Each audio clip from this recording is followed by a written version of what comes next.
Alberto é diretor das edições salesianas desde 2014 e é um autor de referência na temática da catequese em Portugal. Em 2015, obteve o doutoramento em Teologia com especialidade em Pastoral Juvenil e Catequética pela Universidade Pontifícia de Roma, defendendo a tese Believing in God, an Empirical Theological Study of Social Representations Among Adolescents in Portugal. Nesta investigação, procurou perceber em que Deus acreditam os jovens que frequentaram os 10 anos de catequese em Portugal. Que relação têm eles com Deus? As conclusões defendidas em Roma foram traduzidas para português e são agora editadas num livro que chega ao mercado pela mão das edições salesianas com o título Acreditar em Deus, um estudo empírico-teológico das representações sociais dos adolescentes. Boa tarde, Padre Rui. Boa tarde. É satisfatório ver editado em livro o fruto da tua investigação?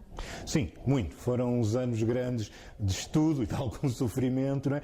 E pronto, a tese original do meu doutoramento foi escrita em inglês. Vários amigos me diram, bom, põe isso em português, sempre é uma língua mais acessível e, portanto, depois traduzir, reduzir, simplificar algumas coisas. É um prazer ter isto publicado para gente com quem tenho trabalhado e convivido e lutado pela causa da catequese em Portugal. Precisamente pegando no tema da catequese, a maior parte dos teus livros centram-se nesse tema. Porquê também, de onde é que te vem a paixão pela catequese? Há um interesse um bocadinho egoísta. Eu explico. Com toda a humildade, tenho feito uma experiência feliz como cristão. Não é? Vou tentando crescer, levando isto da fé a sério. Aquilo que nós chamamos de catequese é aquela oferta que a Igreja faz a todas as pessoas de qualquer idade de passar de uma fé inicial a uma fé madura, adulta.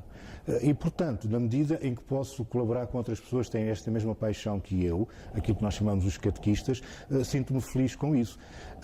Neste caso, não foi tanto a fazer aquilo que faço habitualmente, que são coisas mais práticas, ferramentas para o uso ou dos catequizandos ou dos catequistas. Aqui foi um olhar mais analítico, mais científico, assim com um pouco mais de fôlego. E como é que surgiu a inspiração para a escolha do tema, concretamente, dedicar-te ao estudo das imagens de Deus junto dos adolescentes que fazem os 10 anos de catequese em Portugal? Muito do meu trabalho nesta área, neste mundo da catequese, tem que ver com coisas muito práticas, técnicas, ferramentas e tudo mais. E às vezes pode ficar um observador externo ficar com a ideia que, bom, isso são técnicas, há uma certa desatenção de alguns setores da Igreja à dimensão dos conteúdos. Muito pelo contrário, não é?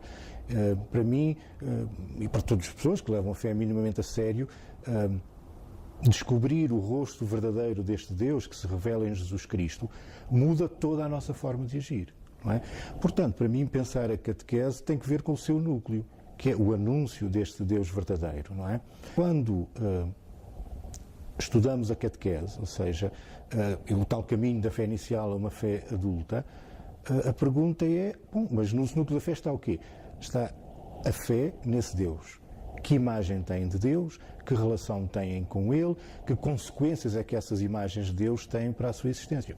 É isso a definição clássica da fé e foi isso que tentei investigar. O título da tese é Acreditar em Deus, mas como é que concretamente se consegue estudar um processo que é tão pouco palpável como aquele de acreditar? Essa pergunta é bem difícil e consumiu muito tempo e obriga-me a gastar uma série de páginas. A fé, tal na definição cristã, é um conceito, é uma realidade, uma experiência muito complexa. Complexa não é apenas no sentido de complicado ou difícil de perceber. É complexa, tem várias nuances. Exemplo, nós acreditar é acreditar numa determinada imagem de Deus e ter um determinado tipo de relação com Deus. É uma experiência intensamente pessoal, mas é ao mesmo tempo uma experiência necessariamente comunitária. Não é? É um dom que o próprio Deus nos dá, esse de acreditar, mas ao mesmo tempo é uma tarefa da nossa liberdade. Bom, estamos a falar aqui já pelo menos de três eixos, não é? E há uma série deles. Pronto. Portanto, tentar perguntar qual é a fé das pessoas, no caso destes adolescentes, já se percebe que é um bocadinho complicado. Há uma tradição em algumas ciências empíricas um bocado simplista, pergunta-se, acredita em Deus? Sim, 80 e muitos, 90% dos portugueses dizem que acreditam em Deus. Uma pessoa, se faz uma observação um pouco mais atenta, percebe que esses números são completamente vazios. Porque quando 80 ou 90% dos nossos concidadãos diz sim, acredito em Deus, não estamos a querer dizer exatamente a mesma coisa. Porque as imagens de Deus são diferentes, porque as relações que se estabelecem com esse Deus são diferentes, porque a relação entre fé pessoal e fé eclesial é também diferente e por aí fora. Não é? Portanto, diz, bom, vamos lá ver, não posso ceder à tentação de procurar, de fazer perguntas simplistas que me vão dar respostas erróneas. Tenho que ser mais humilde e perceber, esmiuçar um pouco mais. A complicar ou a enriquecer a investigação aparece outra coisa, ou seja, se o próprio objeto que está a ser investigado, a fé, é ele próprio complexo, as respostas são também elas complexas. Ou seja, quem hoje acredita não se limita a dizer sim ou não. O acreditar é um acreditando. Não é? Aliás, o original da tese, em inglês, é believing in God. Em português, acreditando em Deus, se calhar ficava um pouco abrasileirado. Mas, de facto, a experiência do acreditar é mais gerúndio do que indicativo. É processo, é caminho, é feito de contradições e, portanto, perguntar sobre a fé, a maneira como os adolescentes acreditam, é necessariamente também respeitar o facto de esse acreditar do lado deles ser também ele cheio de nuances e eventualmente até de contradições. Originalmente eu tinha pensado, bom, vamos aqui criar uma matriz de perguntas que me permita fazer uma grelha onde colocar as pessoas, não é? Mas depressa percebi que a criação dessa grelha imposta à vivência das pessoas seria uma violência sobre elas e sobre a realidade. Não é? Porque não é possível construir uma grelha quando as pessoas têm uma infinidade de nuances e de combinações em relação a isto. Não é? E aqui apareceram algumas conclusões, assim, algumas opções de base. Vamos ver o que é que emerge da realidade e, portanto, aparece aqui um caráter muito mais exploratório. Tento uma abordagem também explanatória, ou seja, na medida do possível tento detectar explicações para o que está a acontecer. Agora, não é possível testar hipóteses, não é? Foi fácil arranjar um grupo de estudo que reunisse as condições que eram necessárias, ou seja, que tivessem feito os 10 anos de catequese? Não foi muito difícil. No fundo, foi, às vezes, aproveitar eventos eclesiais onde está gente que andou nos 10 anos de catequese, perguntar a tantos catequistas amigos que me puseram em contacto com adolescentes que tinham andado na catequese. Um bocadinho houve aqui uma variedade ampla de hipóteses. Não foi difícil chegar aos 700 e muitos que usei com os 10 anos de catequese. No meio disto tudo, apareceram também mais os 300, 400, ao todo tive 1.200 entrevistas de adolescentes que não fizeram os 10 anos de catequese. E ali conseguiram-se detectar dois subgrupos. Um que não andou na catequese, andou ali só 2 anos para cheirar a coisa, e outro que andou 4, 5, 6 anos, que depois também os estudei, são grupos mais pequenos, não os investiguei tão a sério, mas permitem perceber que há diferença entre os grupos e depois podemos falar sobre isso, não é? A existência desses diferentes grupos ou dessas nuances que mencionavas agora foi uma das coisas que te surpreendeu no processo da tua investigação? Sim, num certo sentido, a conclusão mais óbvia, mas pode ser às vezes mais escandalosa para alguém, é o facto de andarmos 10 anos na catequese, com a catequese que temos, não é com um grupo especial que usa umas metodologias, não. Esta catequese normal, os 10 anos da catequese que efetivamente temos, com todas as falhas que lhe possamos identificar, faz diferença. Ou seja, a análise dos discursos produzidos pelos adolescentes, daqueles que fizeram 10 anos, é estruturalmente diferente daqueles que andaram 4, 6 anos na catequese e muito mais ainda em relação àqueles que não andaram nada na catequese. De facto, por muito críticos que sejamos, e eu não tenho vergonha de assumir que sou muito crítico e ando a lutar para construir alternativas à catequese que temos, esta catequese, tal como a temos, com os catequistas que temos, nas paróquias que temos, com as fragilidades que tem, esta catequese faz a diferença e assegura uma identidade cristã mínima. Não é? Não estamos a formar pagãos. Aquela ideia que às vezes se passa muito, 10 anos de catequese, depois do crisma vão-se todos embora, isto foi uma perda de tempo, de quem é que é a culpa, não é culpa. Esse retrato, por estranho que possa parecer, não é verdade. Quando ouvimos os próprios jovens, eles levam isto da fé no seu discurso razoavelmente a sério. Aquela ideia que nós temos, bom, perdeu-se tudo, isto é tudo igual a zero, não é verdade. Que imagens têm de Deus os adolescentes que fizeram os 10 anos de catequese em Portugal? Têm imagens no plural, ou seja, não são um grupo homogéneo. Globalmente, há uma base cristã comum a todos eles, mas há de facto bastantes nuances, não é? Ou seja, há uma ideia de Deus muito ligada à relacionalidade, não é? Deus é pensado a partir das categorias de relação de curto alcance, ou seja, as relações familiares, as relações de amizade. Não é? E Deus é tematizado dentro dessas categorias. Há alguns grupos que valorizam muito a questão da dúvida, não é? Que coexiste com a fé, não é? Pronto. Agora, alguns articulam mais a questão da ligação entre ritualidade e fé. Há aqui várias nuances. Mas depois o importante é perceber, quando eu perguntei sobre Deus cristão, que é 3 pessoas, que é Pai, que é Filho e Espírito Santo, não é? E há resultados bastante interessantes, embora com fragilidades, não é? A respeito de Deus e a respeito de Jesus. Mais problemática é a imagem ou as imagens que há sobre o Espírito Santo. São muito frágeis, são pouco consistentes. As pessoas, os respondentes, sentem-se perdidos à volta do Espírito Santo. Também que a verdade não é que seja a responsabilidade deles nem da catequese. Este esquecimento do Espírito é algo que está presente nos catecismos, está presente na vida cristã ordinária e tem séculos na Igreja do Ocidente e, portanto, eles reproduzem isso.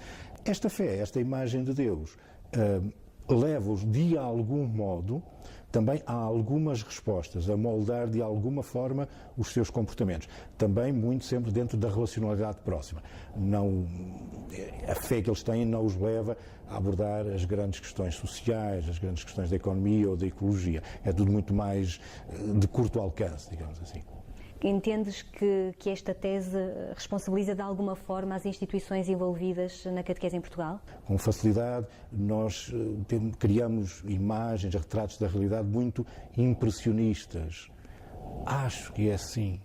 Li num documento do Papa ou do Bispo X ou Y que era assado. Mas se calhar precisávamos de olhar muito para a realidade. Há alguma novidade? Sim, é verdade que hoje vão aparecendo estudos com alguma regularidade sobre valores, sobre comportamentos a nível europeu, onde há também algumas questões de foro religioso, não é? E às vezes esses dados são usados. O que acontece é que esses dados são transculturais, são feitos a nível europeu e tendem a ser metodologicamente agnósticos, ou seja, tentam não ser influenciados por uma fé concreta. Eu aqui sigo uma abordagem diferente, ou seja, isto não é uma obra de sociologia da religião, é uma obra de teologia, parto de um quadro teórico da teologia cristã e é a partir daí que leio a realidade. Não é? Pronto. Agora, com este esforço de seriedade, eu acho que há aqui algumas coisas que deveriam fazer pensar as pessoas. Primeiro, como já apontei, é que a catequese faz diferença. Por outro lado, é possível perceber que há aqui coisas a acontecer, porque neste estudo, além de investigar os catequizandos, enfim, nos vários percursos de catequese que eles fazem, fui investigar também, com uma grelha muito semelhante, os catequistas. E também os catecismos, digamos assim, que são os intervenientes no processo catequético, não é? E é interessante observar que a imagem de Deus desenhada pelos catecismos, que é perfeitamente ortodoxa, em linha com o catecismo da Igreja Católica, é diferente da imagem vivenciada pelos catequistas. E esta, por sua vez, esta imagem de Deus dos catequistas é diferente da dos catequizanos. O que é natural. Nós apropriamos dos conhecimentos numa lógica de senso comum, que não é idiota, não é ignorante, tem uma lógica própria, não é? E o que acontece é que estes miúdos estão com uma certa agência, isto é, com um protagonismo, estão no diálogo com as suas categorias culturais, estão a receber e a transformar e a tornar significativos para o seu mundo existencial a fé que lhes é proposta pela Igreja, nas suas mediações, catecismos, catequistas, paróquias, por aí fora, não é? Mas há aqui alguns detalhes interessantes. Este esforço é muito grande. A certa altura, uma das coisas que pergunto é quem são as pessoas, instituições, processos que influenciam a tua fé? Não é? E falam-se da família, dos catequistas, personagens concretos e tal. É interessante como nunca aparece a escola e os média. Nós sabemos, por outros estudos, que a escola e os média têm uma força de conformação de opiniões e de mentalidades fortíssima. Eles veem televisão. Percebem é que aquilo que os média, por exemplo, dizem sobre a fé, ou seja, não dizem nada, é um assunto tabu, é proibido, não é? Não lhes serve e, portanto, ganharam a capacidade de criar um discurso alternativo ao discurso dominante. Isso quer com os média, quer com a escola. E isto implica, culturalmente, um esforço imenso desta geração, não é? Que é um esforço desacompanhado. Ou seja, os catecismos como os tedes e as suas mediações pedagógicas apresentam, propõem uma didática melhor ou pior, aquilo que entendem ser a fé da Igreja, mas não estão desenhados de forma a amparar este esforço de apropriação da fé. Um exemplo, com toda a facilidade nós encontramos catequistas, documentos eclesiais, mesmo investigadores, a falar de transmissão da fé. Quer queiramos, quer não, essa palavra tem sempre aquela. Há alguém, uma entidade que tem um depósito, um conjunto de conhecimentos e de valores que unilateralmente, unidirecionalmente transmite esses valores para algo, para outro, em que passivamente os acolherá. A vida não é assim, a comunicação não funciona assim. A minha tese parte do pressuposto de que o outro, neste caso o catequizando, o adolescente, é ativo neste processo de comunicação, que é sempre dialógico. Não é? E eles estão a ser ativos, estão a transformar de forma criativa, interessada e inteligente esta fé que receberam, mesmo se estão desacompanhados. Temos que desenhar a catequese não como uma transmissão unidirecional, mas como um processo dialógico, isto é renunciar àquilo que é o nosso património de fé, mas um processo dialógico que propõe os conteúdos, as vivências, as imagens, os valores, mas que ao mesmo tempo ampara o outro, no caso o catequizando, a ser sujeito ativo da sua apropriação. E isso não é feito. Depois parece-me que há alguns problemas de tipo, vamos lá ver, doutrinal, não é? Ou seja, o tema do Espírito Santo é sério, é omisso. Vamos lá ver, não é que os catecismos, entre aspas, que a gente tem, digam heresias sobre o Espírito Santo, é óbvio que não, mas ele, de facto, o retrato apresentado torna o Espírito Santo irrelevante, pelo peso. Não é? Quem se lembra de uma vez que numa homilia ou numa conversa qualquer em igreja, o Espírito Santo foi referenciado a não ser quando se faz o sinal da cruz ou coisa do género. Não é? Qual é o problema da ausência do Espírito Santo? É que a experiência fundante que dá garantia à nossa fé, a experiência de Jesus Cristo, está necessariamente colocada no passado. Se não há uma pessoa que nos assegura a ligação entre nós hoje e a experiência fundante de Jesus, o que é que acontece? Ou Jesus está necessariamente passado e está sempre muito longe, ou então sou eu que invento a minha própria fé, sou eu que me torno a instância normativa da fé. Depois há algo mais detalhado próprio aqui dos adolescentes, que é a questão da dúvida. Não é? Nós desenhamos um percurso, Jesus é muito bom, ele merece a nossa confiança, nós vamos confiar nele, criar uma boa relação com ele, confiar, acreditar naquilo que ele nos diz sobre Deus, sobre a vida, sobre o seu sentido. Perfeito. Não há espaço para a dúvida e a contradição. Não é? Numa idade, a adolescência e o início da juventude, em que tudo é inseguro, a identidade está ainda a ser construída, a dúvida, a instabilidade é uma categoria permanente.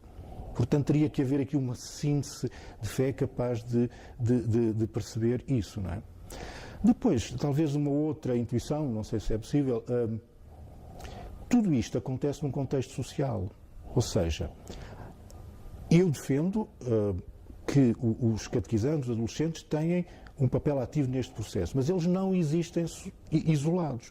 Eles existem em grupo e, portanto, aqui, se entendemos a catequese que tem no grupo um espaço natural ou é uma espécie de tutoria mais ou menos individualizada, atomizada, não é?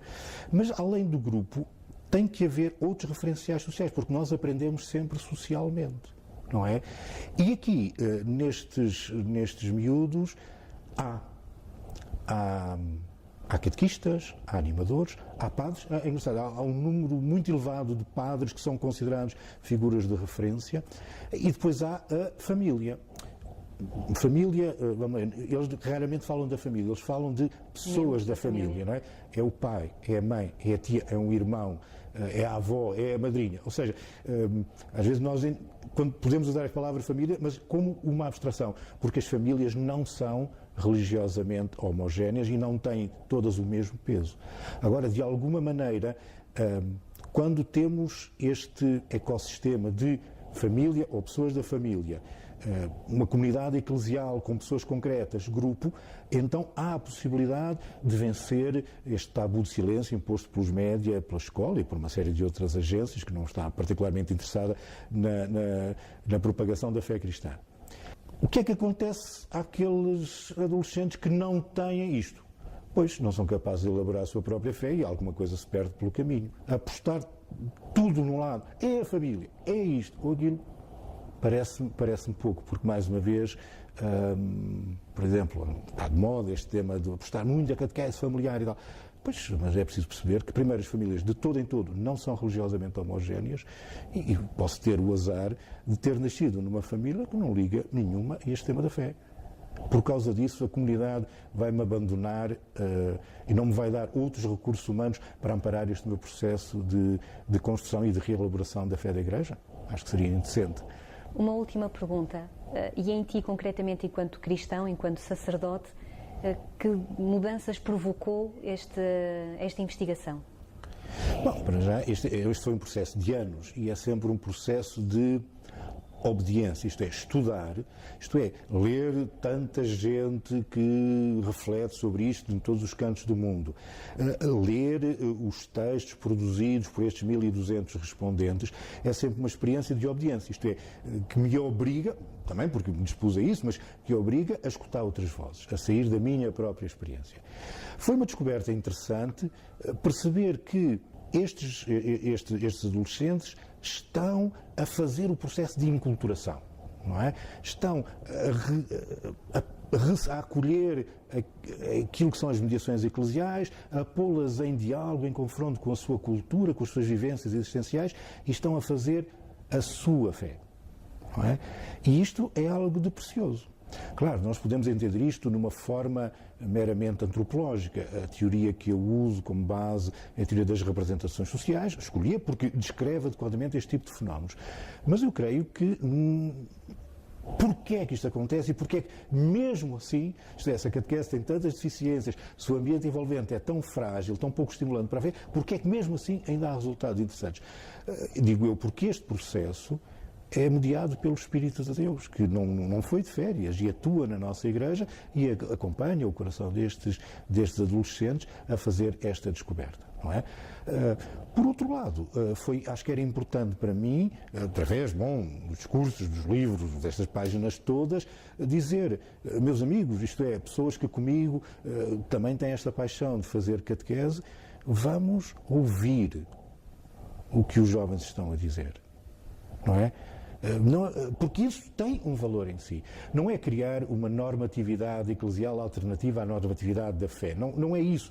Mas a fé não se faz no ar. Não é? Faz sempre no diálogo entre a revelação de Deus e o homem concreto, neste caso, os adolescentes concretos que temos nas nossas paróquias, com as suas contradições, com as suas pobrezas, com tantas coisas. Dar-lhes este destaque acho que para mim é algo que mexe, não é? E gostaria que esta atenção à realidade, este respeito, esta reverência à vida real das pessoas estivesse mais presente no nosso pensar a fé, no nosso agir eclesial, no nosso, eventualmente, investigar cientificamente.